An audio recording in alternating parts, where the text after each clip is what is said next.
Welcome one, welcome all. We should have a great race ahead of us here today. As always, I am joined by Stats. And Stats, we had a good time yesterday in the Xfinity race. It got a little messy there with Allgaier wrecking out and stuff. But overall, a fun race to kind of watch and witness. How did your day go yesterday, and what are you looking forward to today? Yeah, I was going better early. I just went all in on Gray yesterday, which I think a lot of people may have. He was up over 70%. And then so while he did make it into the winner, he didn't give us the points that we were kind of hoping for. I think finished 17th. I was doing a lot better when he was cruising around that top 5 area. But yeah, we'll move on to today. I mean, we've had listen, it's been busy over at RPS in the Discord, and we're just getting a lot of winners that I'm seeing posted in the MLB. We also had a big pick 6 that we were just talking about before we went on that JSU hit in MMA yesterday, which was amazing. So yeah, I think that paid at least 15x, maybe even more on DraftKings pick 6 from JSU. So there's a lot of good stuff going on at RPS. I got NFL about to start, so I'm kind of pumped up, man. August is like, this is it. This is the last chance you can take a little bit of a breath, because once NFL starts, that's it. We are full blown. Everything's going. Yeah, 100%. We have preseason that is back. We have the Hall of Fame game Thursday, and then we have another 50K to first on Thursday as well, which we got that full covered. We also have, your guys' MLB stuff has been absolutely cooking. The content's so easy to digest, too. Your Boom Report coming to the NFL as well. I don't think a lot of people would know that if they haven't watched a NASCAR show. You're bringing the Boom Report that has been amazing for the MLB into the NFL, right? Yeah, it's going to be I've been messing with it now for the last few weeks and kind of tweaking and back testing, and I think everyone's going to be excited. What I love, we launched that for MLB, and what I love about it is it works really well if you're just single entry building, or if you're playing 150 max, so anything in between. So if you're kind of single entry, you kind of pick out what you're looking for. Do you want the stacks in MLB? This is and same thing, I guess, will be in NFL. Do you want the stacks where maybe they're good tournament edges, where they're just low owned but have high potential to boom, or you just want to take the stacks that have the best chance overall, regardless of ownership? And even in MLB, we've also got kind of leverage against the starting pitcher stack as well. So we've got guys who've played it differently, and they've all won differently. We got guys who just strictly play the tournament edge stacks and have won pretty big doing that, and some guys who like playing the tournament edge or the leverage against the starting pitcher edge. So I think you guys are gonna enjoy it for the NFL. It's gonna be very similar. We're gonna have it broken out by each position, and so you'll be able to really. The way I've been doing it is I go into Sabre in my back testing, and I take all the elite. I'm using the elite quarterbacks only, and then I'm limiting my running backs to the elite and high, some of the high running backs, a high boom level, and then the wide receivers, I'm kind of letting that play out. So I'm letting my stacks kind of go according to the quarterback, and it's been the back testing results at least have been really pretty impressive. So I'm looking forward to showing it to the guys. Should be fun, and we are less than almost exactly a month away. September 4th, I think, is the official kickoff for the Thursday night game. So we are a month away from some NFL regular season action here. We have Iowa on tap. I know Big T has already gotten his content up on the site, and this is a race where we are also going to have a pick 6 at the end of the show. I want that to be known. And we had JSU, as you said, in a massive 6-leg pick 6 play yesterday. That's incredible stuff there. And I'm waiting to see what the final payout was. I actually messaged him to kind of check because it said pending when I saw that screenshot. So I just messaged him over there. But the main thing with this race, Stats, right, is just it's going to be a little bit Dom heavy, right? We want Doms in this race, which honestly, that hasn't been a theme here. Right? We haven't had a Dom race in almost 5 weeks, 6 weeks even, unless you want to count Shane Van Gisbergen acting like a Dom and all those other ones. But this race is something different, right? Like we finally get something different in the last month and a half. It's not a huge track. It's not like, Pocono and Indy Speedway, kind of very similar. You had a lot of the road courses and everything. Finally, we get a nice short track race here and a lot of options, especially, in terms of like PD as well as the Dom upside too. My question with you, Stats, is what do I do at the top, right? Like it feels like I'm guessing at the Dom. However, if you do want to trust Hendrick Motorsports, I guess you can kind of do that. Chase Briscoe, I've trusted a lot. And it feels like from pole, he kind of underwhelms every single time. But he has been racing very well. But that is your top three. It is Briscoe. You have Byron. You have Larson. That's not even to mention the guys kind of starting on the fringe top 10 side of things who have been really well, who've got great odds. Elliott. You have Hamlin. You have Blaney. So a lot of high upside plays here in the top end of the range. What are you doing with them? And what are you doing on the slate with how many Doms you're going to have in each lineup? Yeah, I mean, let's just kind of go over the track first, like kind of give a little bit of an overview of what we're expecting here, what we're looking at.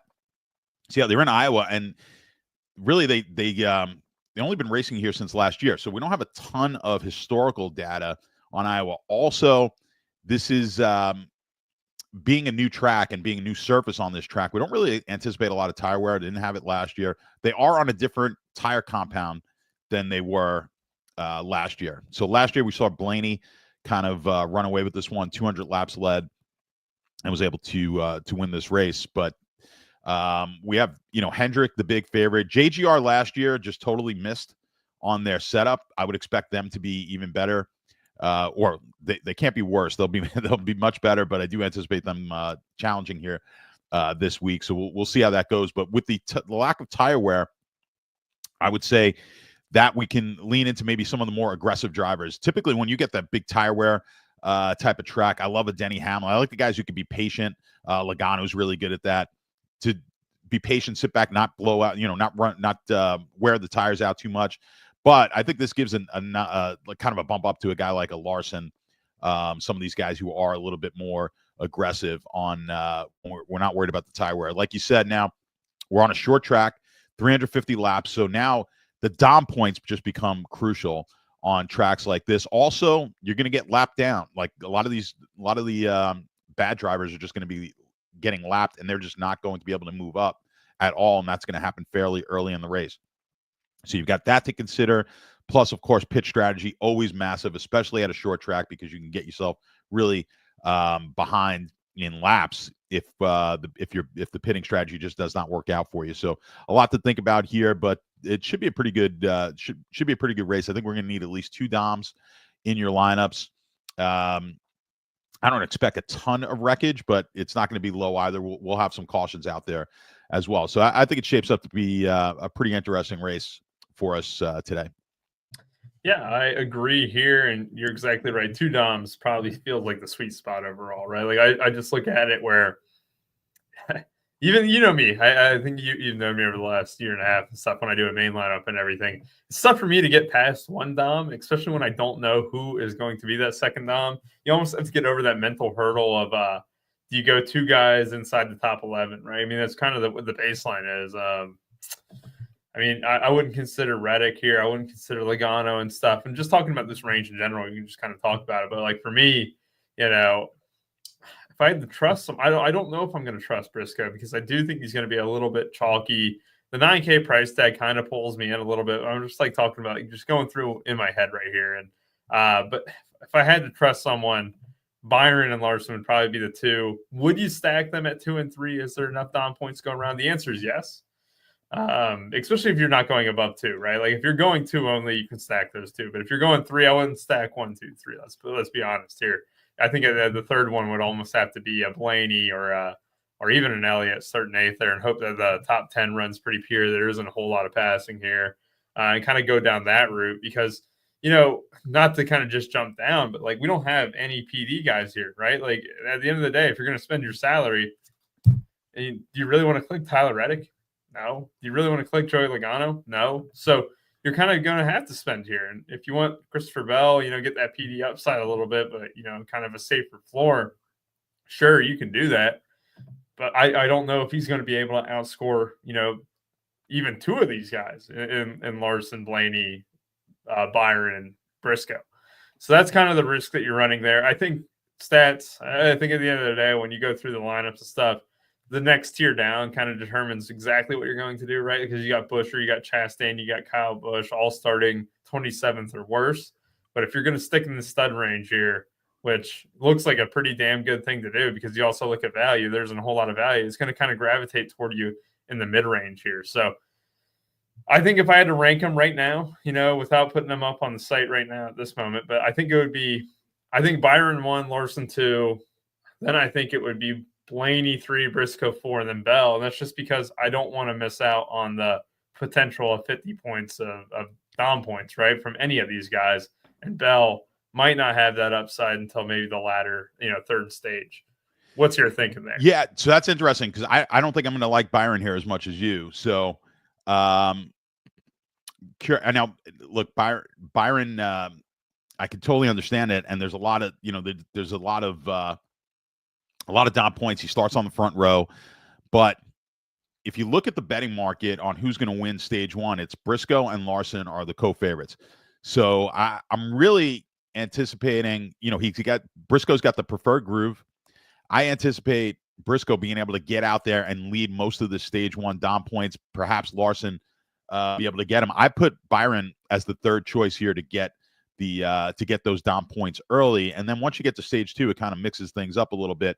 So I'm actually going to be fading. I'll give you a little precursor. This is going to actually be one of my DraftKings pick 6 plays.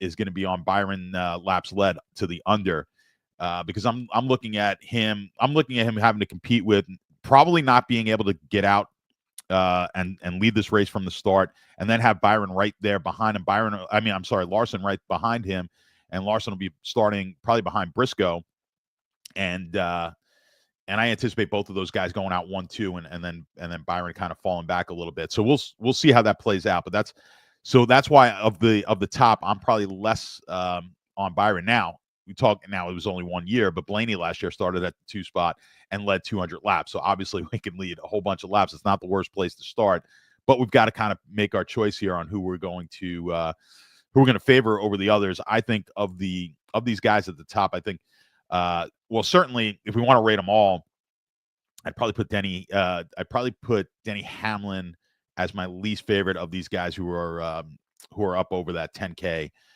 price tag. I think starting at 11th, his odds had moved quite a bit in the wrong direction.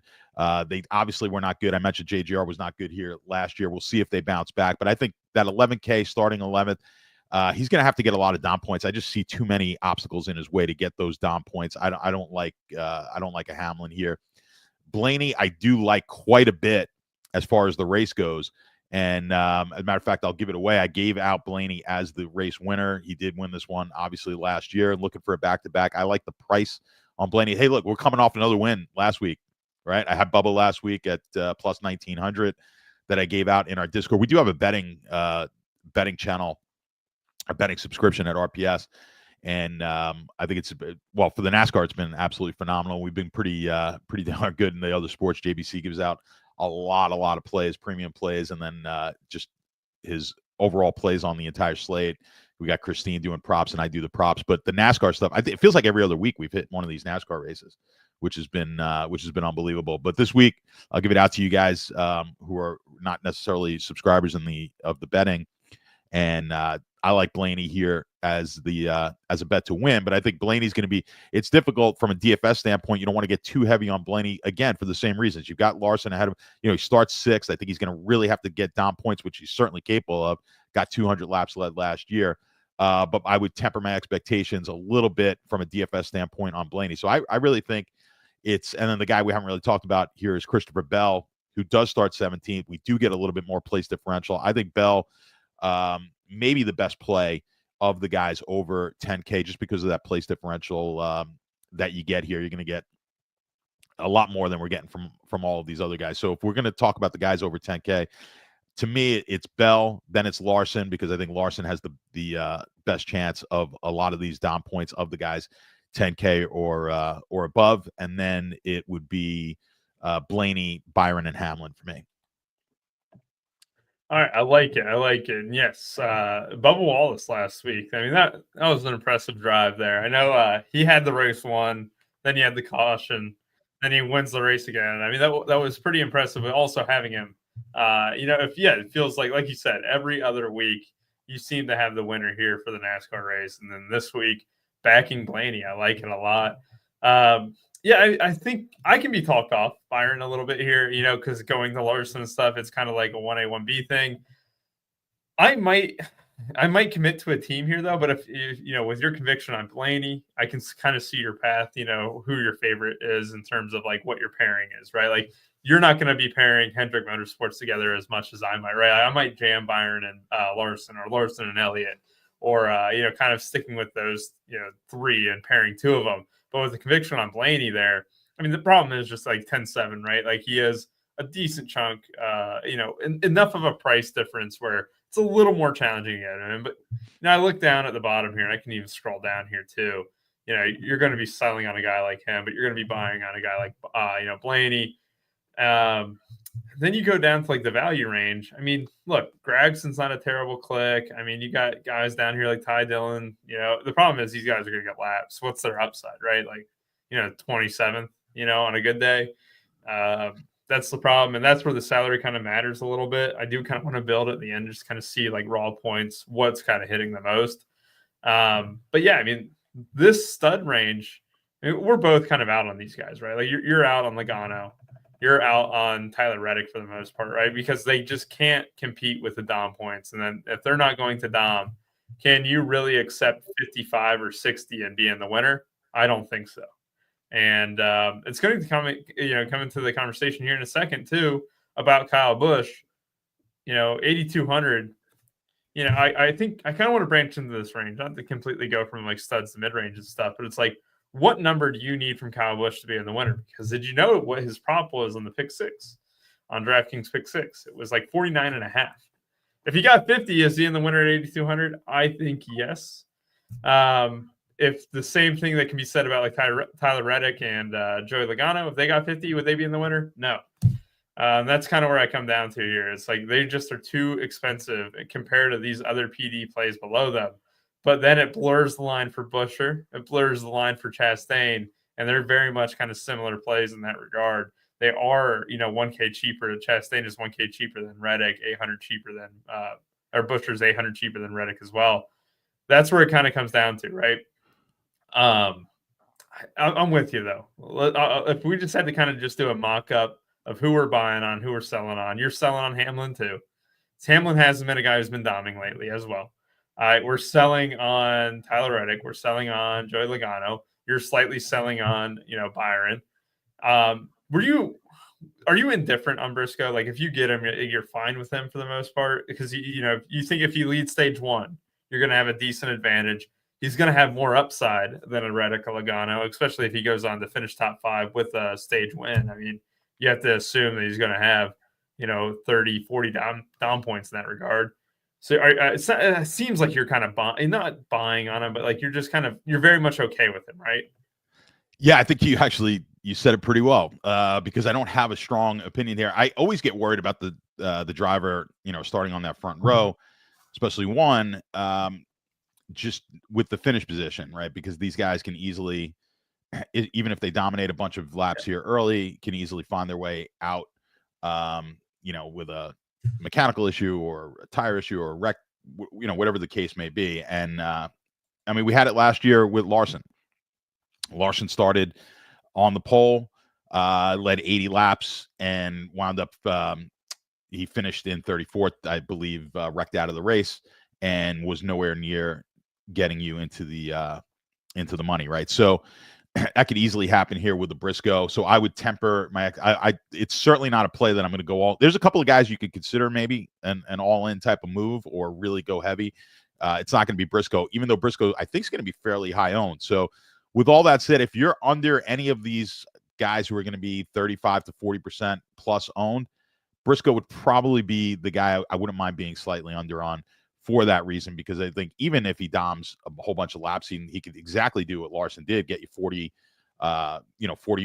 laps led, or 80 laps led, and he had about 40 fastest laps, had a bunch of dom points, and then just not finish all that well. So I do get a little worried about guys starting up front, and if I'm under on those guys, I'd prefer that than ever being under on a stud starting in the back, because I just think you have so much more leeway.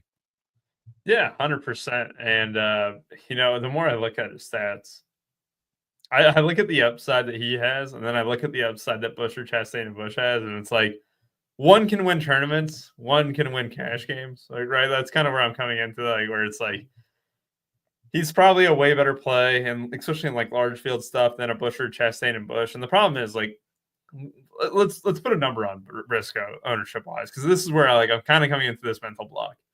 Is Briscoe higher or lower owned than Buescher? What do you think? Let's put it like, do you think Buescher comes in at 40%, Briscoe at 40%? Like, I don't think they're 28% apart, like Sabre has here. No. And people love PD.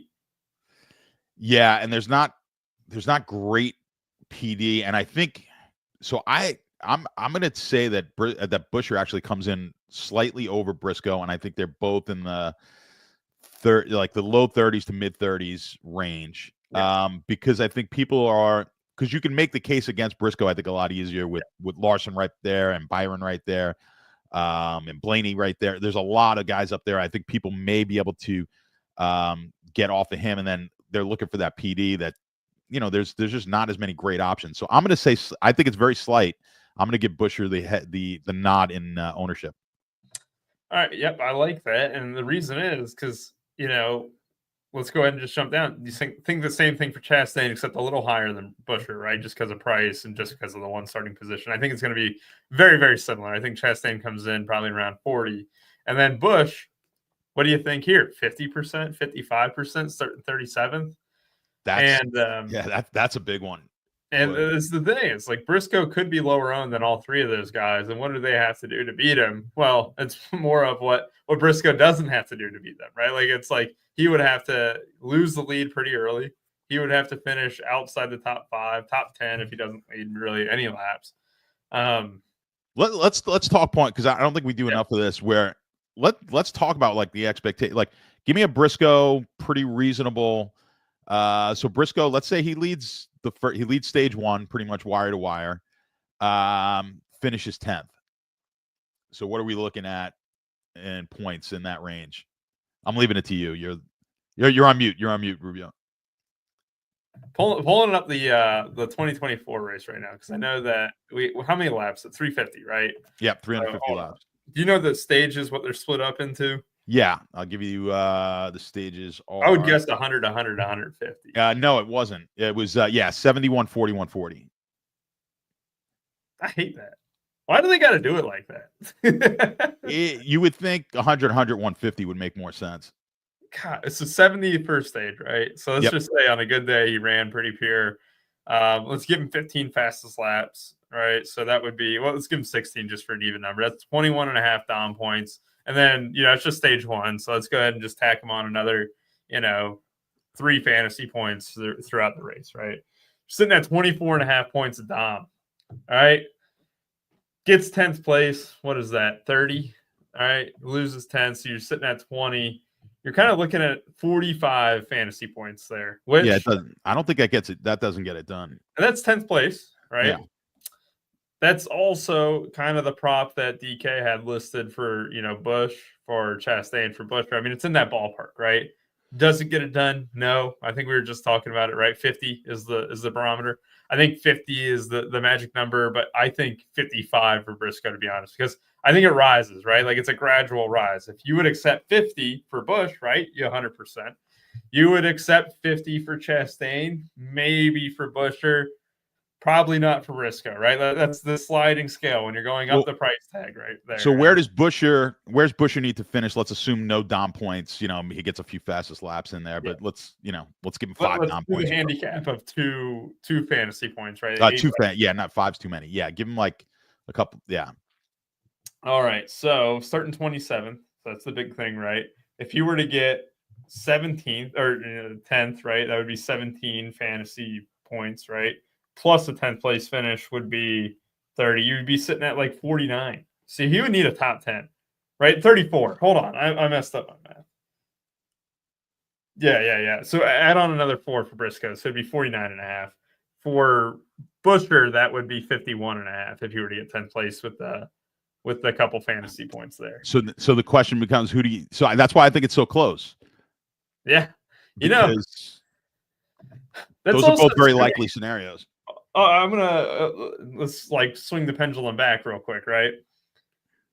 What are Briscoe's odds for a top 10? They're probably insane. I mean, they're probably what, minus 250 or minus 300, I would imagine, right? Yeah, I could get that for you in a second, but I got it right now. So top 10 for Briscoe, minus 350. Top 5 minus 105. You know how I feel about the NASCAR sure. markets. Yep. It's more like a plus 140. Like, when you're really doing the pricing, and it's more like a minus 200. But yeah, I mean, we're kind of doing a disservice. And then Buescher's plus money, at least in on the offshore books I'm looking at, to get top 10.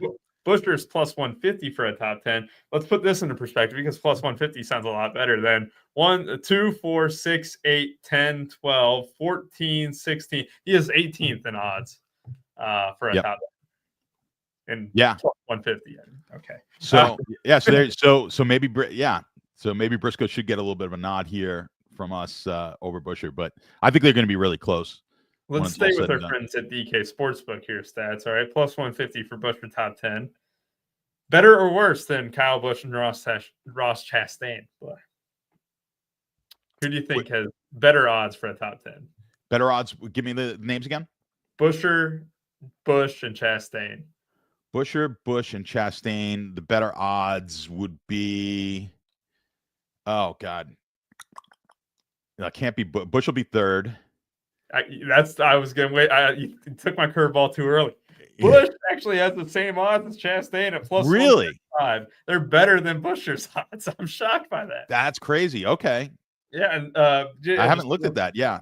Food for thought, right? Like, you're just looking at it, like DraftKings Sportsbook might be selling on RFK in general, and buying on Trackhouse a little bit, but also just Kyle Busch. I mean, RCR.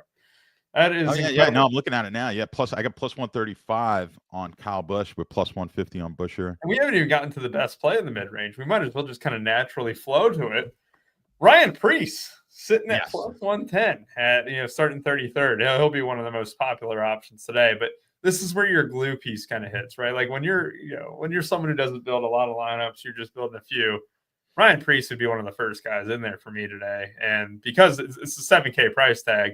And, you just look at odds, everything around it. He's a better play straight up than Buescher, Chastain, and Busch. I mean, that's just kind of where it comes down to. And, maybe you could argue Busch having the extra 4 spots PD, but Ryan Preece here, especially on short tracks, that's where we kind of like him anyway. But, this is a great, great spot for him, starting 33rd. Is he your number one play in the mid-range overall? It's my number one play for sure. Yeah. I think it's tough. It's tough to get him off him, but I will say I just don't have the same conviction. So a lot of times I can really I can advocate for someone to be all in. I mean, he would be my all in choice if I had one, but I don't feel nearly as good as I do in other weeks on this. I mean, last year didn't have a particularly good finish here, 27th. So again, we obviously a very short sample size. You could really got to look at practice this week. And I wish the practice actually gave us a little bit more, but we want long-term speed as well in practice. That seems to be what what we want. We tend to run a lot of long runs here, so we're looking for the long run speed. And most of these guys ran like 30 laps in practice plus, so that helped us out with that.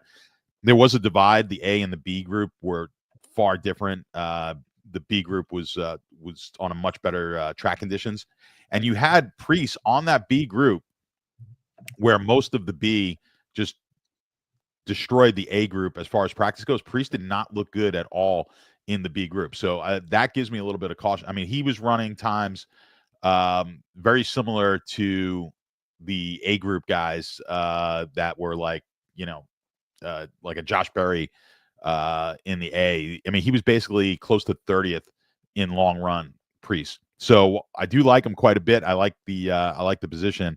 And I like the fact that down in this range, he's got one of the better driver ratings for the short tracks this season in this range. I'm cautiously optimistic with Preece here. So I don't like anyone necessarily as an all-in play. You look at Kyle Busch is very similar. We just talked about him, but he ran in as far as practice goes. But he ran in the A group. And he had better times. Now, his times were falling off, which I don't like. You really want to see guys getting better as the runs go on. He did not, but he was running better than Priest was, and he had the more difficult of the practice splits. So there's, while it's on paper looks really, really good for Priest, there's definitely some caution to be taken. All right, I like that. And just for what it's worth, guys, I know that our chat is not working, with what we're streaming on. So if you do have comments and stuff, I'm sorry for not getting them displayed. I have to go to the traditional YouTube to find out some because I was waiting for some questions here. Daniel's McLaren is too good. I had Bierman, man. I was all over that haul. I was also huge on Piastri. I thought he kind of got screwed there. But yeah, I mean, McLaren, they're just 20 seconds ahead of everyone. I mean, it just shows that Piastri probably should have one stopped as well. You run a better race than your teammate, you run a better qualifying, you run a better start, and you get penalized. But that's just my thought. I think they're trying to cater to Lando a lot. But any other questions I see here in the chat? How much stock do you give advantage to guys who've tested your stats? Because this Iowa's a pretty popular test track, right? Do you give any stock in that? Extra seat time being an advantage according to Andrew B.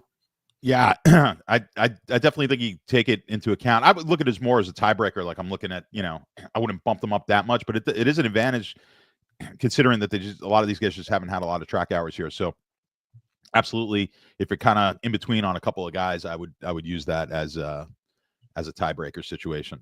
I like it. And then Matty Ice is in the chat too. He said that he doesn't think that Briscoe has the speed to hold off Larson or Byron or Blaney early, which I mean, that kind of goes with what you were saying, right? Like you would need stage one because, right, we have to have stage one, with Briscoe. And if you don't get that with Briscoe, you might as well be better off playing, Blaney, Larson or Byron. You're lower on Byron, obviously, and Blaney and Larson seem like your top two. I don't want to speak for you. We'll have the rankings on the site. I know Big T's rankings are already on the site. He's an early riser on Sundays. So I don't know if you know those stats, but like whenever we set up the playbooks and stuff, it's kind of like one of those things where I can never beat Big T to the NASCAR thing unless I do it the night before. And usually I'm always doing the F1 stuff the night before, and I don't want to double stack them. But it is one thing that I always wake up and Tony's got that stuff. Let me see some other questions here. Well, when you have a family, Sunday afternoons get busy. So I'm sure he gets up before he's getting bombarded by the kids and everything, and gets his cores in there for us. Thank you, Poker MJ. Got to be the best NASCAR show. We appreciate that. Don't forget to hit like and subscribe, guys. That will help us out a lot. I know that we don't always say it on those shows, but also it penalizes us when we're not saying it. So be prepared for us to say it quite a bit here moving forward. But yeah, I know hit like and subscribe helps us out a lot as a channel. And then another comment here. Mighty Ice added, Ross had really good long run speed and was very pleased with his car. Got a bad draw on qualifying. So yeah, I like that. Mighty Ice obviously helping out a lot in the Discord there too. An absolute beast himself. I know he's excited for his Vikings. I know that. He'll have some more JJ McCarthy love after he dominated the preseason last year. So that'll be fun. There's a lot of comments pouring in stats, like not a ton, but like there's a few more and more. I'll jump to the rest of the comments here in a bit, but we will move through a little bit. Did you want to add anything onto this mid-range? I know Alex Bowman was rated pretty highly for Tony. This is where you're just buying on HMS in general, right? You're just buying on Hendrick Motorsports overall. Like this seems like it's not a bad idea with Bowman, right? Like, he's not going to have to fear being lapped early. That's my kind of slight fear with Priest and Busch, right? Where if you did have a long extended green flag run to kind of start, is 70 laps enough to be lapped? It might be. It's kind of on the fringe. I know if it was 100 laps, maybe this is where maybe NASCAR was cooking a little bit without the 100, 100, and 150, right? The stage format. Because, well, they got to manufacture the good drivers moving up the pack and not getting caught in the back there. Is that something that, with Bowman, are you concerned about being lapped in the first stage? And that's why maybe a guy like Bowman could pop a little bit more? No, I mean, I'm not too worried about it with the Bowman, but I think he's got top 5 speed. So, I mean, I'm not too worried about that. What I think is interesting, one thing I wanted to talk about, and when you mentioned Bowman, it kind of triggered in my head is, and we don't talk about it a lot, but we did talk about this maybe a week or two ago. It's stacking. I think this is another track that we could potentially stack not manufacturers, but teams, because we did see like last year, JGR just totally whiff on the setup. Kind of, and the Hendrick cars obviously look pretty good and have run well here, and they are the favorites. If you're looking to perhaps stack teams with who are going to set up at this track, well, I don't think that's a bad option, especially when you're hand building to kind of put some of these teams together. So adding Bowman in, who's got he's got Hendrick speed, not the worst thing. Adding him in there with some of these other Hendrick cars. Yeah, I like that. I'm trying to figure out the comments section a little bit here, guys. I apologize for them not populating onto the show here, and it's not populating on the back end either. So if I don't get to a question, guys, I'm sorry. I can't see it, but we'll go to the YouTube chat. And this. They're popping up now. Oh, are they? I think. No, they're not. They're not. Oh, not no, yet. they're not. They're not. Yeah. Yeah, I tried to hide it. I only got 1109. It could be on my end stats. You might be. No, I'm not seeing it either. I'm not seeing it. Okay. How many uniques do you guys run in 20 lineups? That answer is two, right? It's just two. Usually 2. Yeah, it's usually you 2. You can go 3 if you on an aggressive track, because that would be like a Daytona, right? Like a Daytona, you can run 3 for 20 lineups. The problem is if you run 3 for 150, you might not be able to get too many of the back markers there, and especially if you're really trying to condense the pool. But usually 2 is almost always the answer. I mean, I think I even ran 2 for like NBA Summer League and stuff like that. 2 is just a very solid kind of mix it up a little bit. And you're not just straight uniform. Like, I'm just 1v1ing, 10 lineups. So yeah, with construction and all. So if you get, and I say this all the time, I'll say it every week if I have to. Like, if you get tight on one aspect of your builds, I like to loosen up the other aspect. So if I'm tight, when I mean tight, if I'm going to go all in here on a Priest or a Bush or someone, like if I'm going to just click that lock button, I'm going to loosen up elsewhere. So maybe that means going 3 unique potentially, but more than likely, maybe I'm just not going to X out or gray out as many. I'm talking about 150 builds here. Like maybe I'm just not going to X out a lot of guys. So guys who I normally wouldn't play, maybe I will play because I'm going to go all in on someone. Now on today's slate, I'm not going to be going all in, which means where do I tighten up? So I'm probably going to tighten up on drivers that I want to X out of my out of the field, out of my pool. So I'm going to do that if I'm not going all in on someone.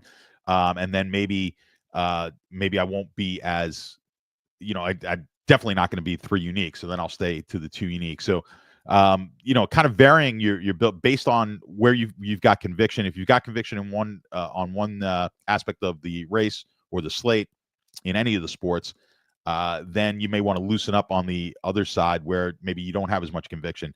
I like it in NASCAR a lot where, we talk about it every week. There's always a driver in here who we just don't expect. Someone will hit the nuts. That just doesn't make any sense. But, it's NASCAR. You're going to get some wrecks. You're going to get the guy pits at the most opportune time, and he finds his way into the winner. So I like that if you got conviction on one driver to loosen it up with the others and maybe be able to find yourself that 5% owned driver who hits the nuts. Yeah, stats is like one of those things where in best ball, especially, I just tell myself like, how many times in a regular DFS slate does something run pure? Who cares if you accidentally drafted someone or anything like that? It's like, not to get into the whole who cares mindset or whatever. That's kind of where I'm at, where it's just like, how many times do you see a random guy just hit the winner? No idea. That happens all the time, especially in NASCAR and stuff. That's why you don't want to ever close yourself off of those combos, because those combos tend to be very low owned when a guy like that is in the winner.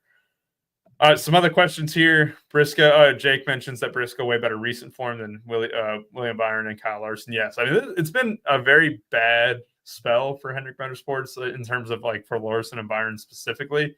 But I'm sure they're glad to be back to some ovals and kind of away from the Pocono Indy 500 and stuff. But it's like Indy 500, Indianapolis Motor Speedway.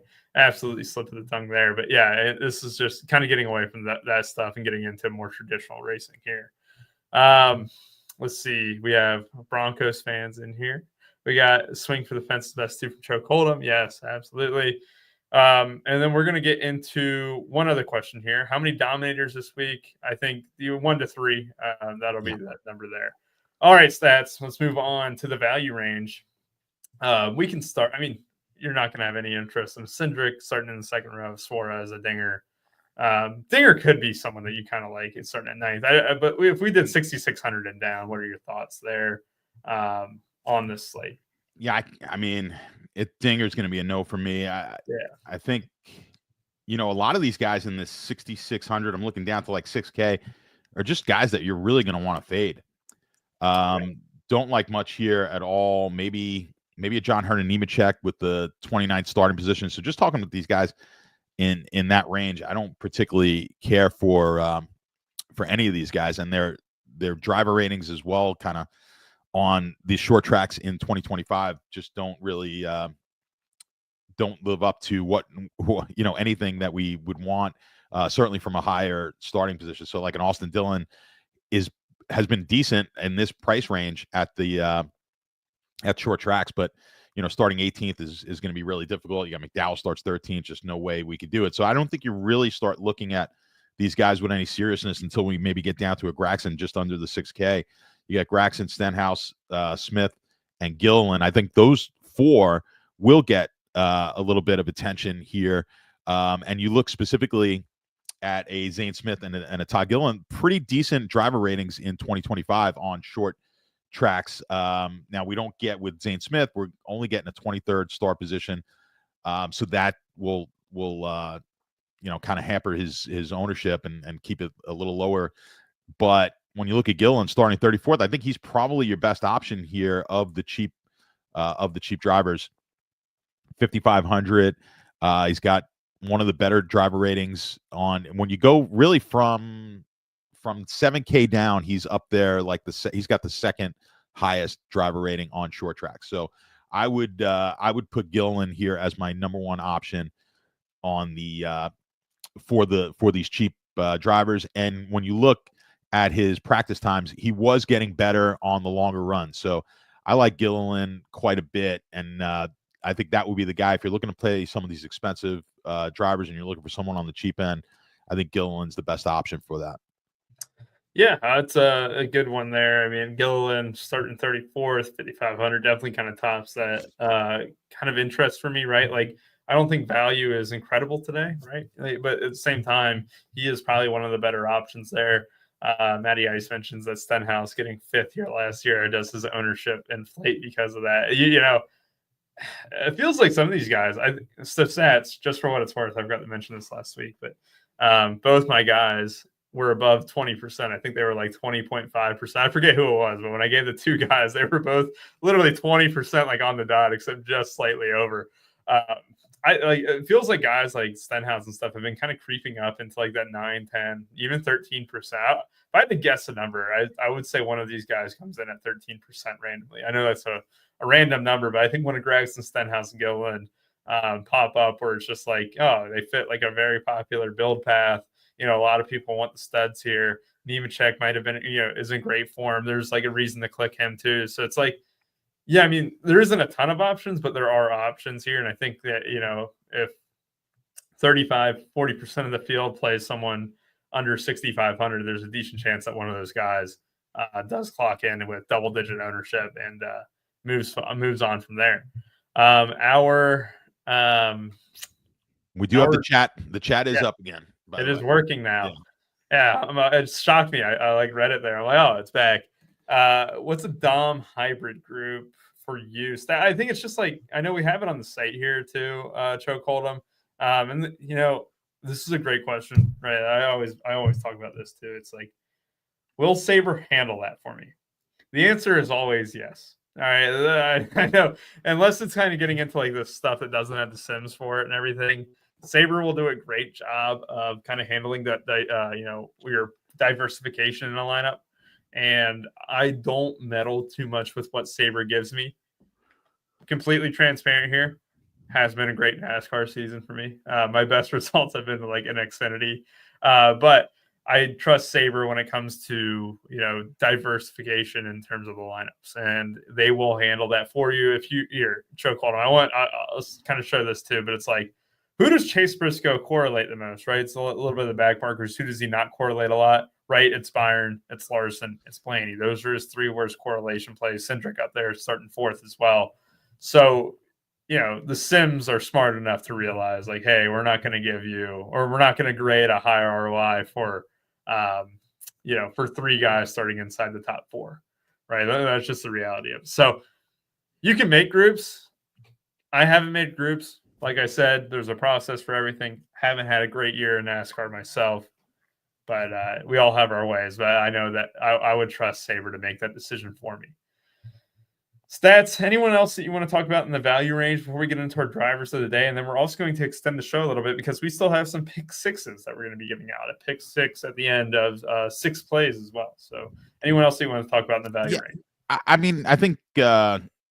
think Ty Dillon would be one of the only other guys maybe down here that I would give a shot. I know people like to play Ty Dillon. Obviously won't be very high. I think he gets to double-digit ownership, though. But if you do need to save that much and get down to someone who fits with 5K, I think Ty Dillon is a decent option. Again, pretty good driver rating. Far better than anyone else down in this range, and up there with some of the guys much more expensive, 1,000 to 1,500 higher as far as driver rating on these short flat tracks. Did not race here last year, so we don't have much to go on there, but decent in the practice times. So you're hoping when you get down here. So you need that place differential. I think 32nd is okay for a Ty Dillon. So he would be my only other option down here that I would look to play. Yeah, after did you see last week? I got to bring this up. Ty Gibbs going into the green white checker or the overtime, right? Completely sagged all the way back. All right, this is what you were talking about too. There was zero reason to play Ty Gibbs because he was going to be more inclined to sit back if he was like a lap ahead of Ty Dillon, which is exactly what happened. That big crash that happened there on the first green white checker. Ty Gibbs was so far off the pack that he had time to slow down, have a picnic, and then get out of the way. It was incredible stuff there. Now they're not going to be racing for the $1 million, but I saw that with Ty Dillon. I just laughed because Ty Dillon never had a chance there at the end. It would have been nice if they were both on the lead lap, but Ty Gibbs. I was at the guys. I was at the golf in Minneapolis with for the live final. So I was I wasn't really watching the race. I was just watching updates on it. But as I kind of saw where they were running. I said, well, it's always nice when you give out good advice. I'm like, yeah, it's just, that one seemed too easy. Like I just wouldn't have played either of the ties last week just for that reason, because if one of them is out of it, the other one's just gonna, kind of make sure that they don't wreck. And that's exactly what Ty Gibbs did. I see Matty Ice looking to he wants to click on Ty Gibbs. Seems like everyone, now he's with Ty Gibbs this week starts 20th. This is not his kind of track though. So I don't get too excited here about a Ty Gibbs play, but this is about as good. This is like the worst qualifying I think we've seen from Ty Gibbs in a while. So he's always been above average at qualifying. Yeah. It's like he's always starting in a tweener range, and that's the only reason why he's in play for me, just because starting 20th, he probably needs to get 10 or top 10 minimum to really have a chance, but would be interesting. I saw some chat in the Discord here, right?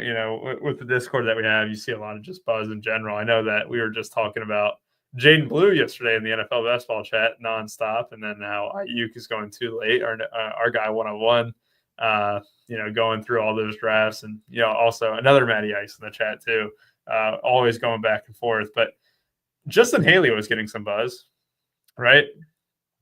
I don't know. Is that something that you're going to attempt starting 10th? I don't think so personally for me, but I did see some buzz in the Discord, and then I see Daniel's mentioned this here too. So it's interesting to me. Yeah, I can't get too excited about Justin Haley, but I mean, decent, qualified fairly decently. He was in the better. I mean, the practice times were fairly decent. Obviously, the qualifying was pretty good, which got him up to 10th, but yeah, I mean, he finished 13th here last year.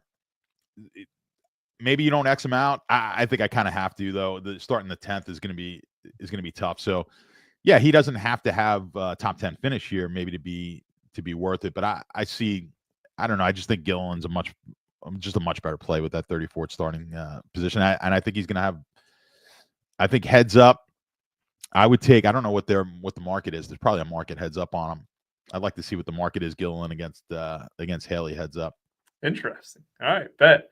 All right, so stats. It's time for our first pick six for the NASCAR show. You know that, right? So we each came up with 3 picks. All right. And then we're going to kind of go from there. You already gave up one of those picks earlier today, right? So you'll play up for a chance to get a 15x when you do 6 drivers. So basically, if you do 6 drivers overall, right, you all have a chance to win 15x. That's the minimum payout. That payout can be way more depending on how many other people get 6 of 6. A 5 of 6 can still pay out a min payout of where you still profit, which is one of my favorite things about pick 6 stats, is that if I don't get every single pick correct, I can still end up making money. So we're going to try and do our best here to the DraftKings pick 6. What's your first official pick here? We'll go one by one just in case people didn't see the start of the show. Well, I'm going to take him to win the race, so I might as well take him on his finish position better. So I'll go Ryan Blaney, better than 5.5 finish position. Better than 5.5 finish position for Ryan Blaney. That'll be our first pick for the pick 6. Stats, I kind of cooked a little bit in the fantasy score section here. I'm going to go more than 34.5 fantasy points for Alex Bowman. I think HMS do a good job here today. Doesn't take too much. I think it's a top 12 for him. Or, maybe you fluke some, lead laps and stuff. I think it gives me a little bit more flexibility than the finishing position here. I like that. I'm going to give you the other one that I gave you earlier, which is the William Byron. I'm going to go with the 51.5 laps led to the under. Under and unders. So those who don't know, there is a strategy to the pick 6 thing, and getting a 6 of 6 is just half the battle. It's also a big battle because I think you can find out where the handle is on these guys' stats. So you can see 99% of the plays are on an over or an under, usually unders, so less than for William Byron, have actually paid out more on average because no one's clicking them, and the 6 of 6 rate is much lower when those type of picks hit. So I love that. And NFL especially, you're going to have a lot of plays that kind of conglomerate in the same area, right? A lot of people picking the same things. If you go against that grain, especially on those island games, it can lead to some big payouts here. So stats again, I'm going to go through our first 3 here. Blaney, better than 5.5. So top 5 finish for Blaney. More than 34.5 fantasy points for Alex Bowman, and then less than 51.5 laps led for William Byron. All right, so pick 4 here of our 6-leg pick 6 here. Stats, I had one picked out earlier, right? And I kind of want to pivot off that. And we don't have too many laps led or anything. I'm going to go with finishing position here. And my finishing position that I'm choosing is worse than 10.5 for Tyler Reddick. I don't love 23-11.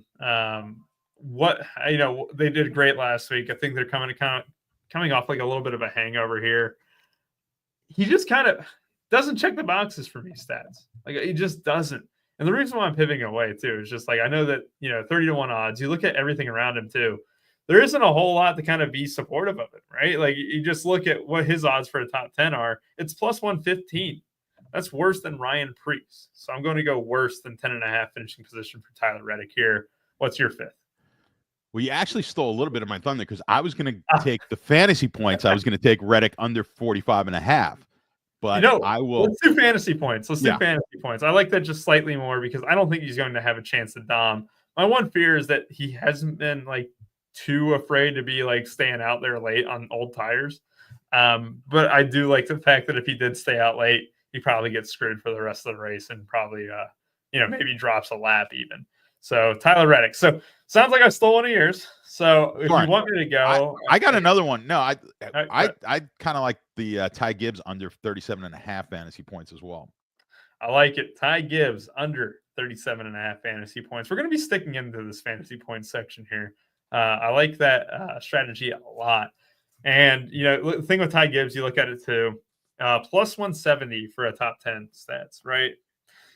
So he would need to get I think a 12th or a 13th to even have a chance of going over this number of 37.5. I think it would take a top 12. And his odds for a top 10 are worse than Buescher, Cindric, Busch, Chastain, Reddick, Preece, and Bowman. So yeah, I like that a lot. This is why I really like that Bowman play stats because you're getting less fantasy points there for a guy who's got really solid odds for that top 10. All right, the last one, and then we'll go ahead and make sure we run it down one more time. I am going to go fantasy score, and I'm going to go Ryan Preece. I'm going to lean into the chalk here a little bit, starting 33rd, 45.5. I think, is it an aggressive over? Yes. I didn't love too many plays on here just for its known, but I'll take the Ryan Preece over 45.5 fantasy points. I had it clicked. I had that clicked as well, so that was close for me. I like it. And we have a minimum payout here of 18x, and if we only get 5 correct, it would be a 1.5x, and that 1.5x could be higher too, based on how many people get 5 to 6 compared to 6 to 6 and stuff. So again, here's the plays. Ryan Blaney, top 5 finish, so better than 5.5 finishing position. Alex Bowman, better than 34.5 fantasy points. William Byron, less than 51.5 laps led. Tyler Reddick, under 45.5 fantasy points. Ty Gibbs, under 37.5 fantasy points. And then Ryan Preece, over 45.5 fantasy points here. So stats, that is our 6-leg pick 6 play. Do we want to give away? I know we always have stuff to give away, and I'm going to get myself in trouble here, but we'll give away a gift card to the Run Pure Sports gift shop. Or is it a gift shop? Actually, what we'll do is we got some merch that we could give away. So you just kind of tell us about a shirt. Yeah, we got merch. I was told by Amber specifically to give away gift card values. Okay, all right, let's do that then. Because that way, just in case we don't have anything in stock, we can they can get something else, right? We don't want to promise something. Let's go ahead and it doesn't even have to hit, right? I don't want this to hit. Go on Twitter, right? Shout us out and be like, "Here's my pick 6 play." It doesn't even have to be this pick 6, right? If you don't want to chop with us, right? That's fine. If it can be a 2-leg, it can be a 3-leg. Just post to @RunPureSports. Here's my pick 6 play for the NASCAR race here today. Tag DraftKings pick 6 as well. They love the interaction there. They also do a lot of giveaways themselves. If you go to the pick 6 Twitter channel or X channel, they do a lot of giveaways on X as well. So if you guys shout us out, we'll give away probably a pair of gift cards.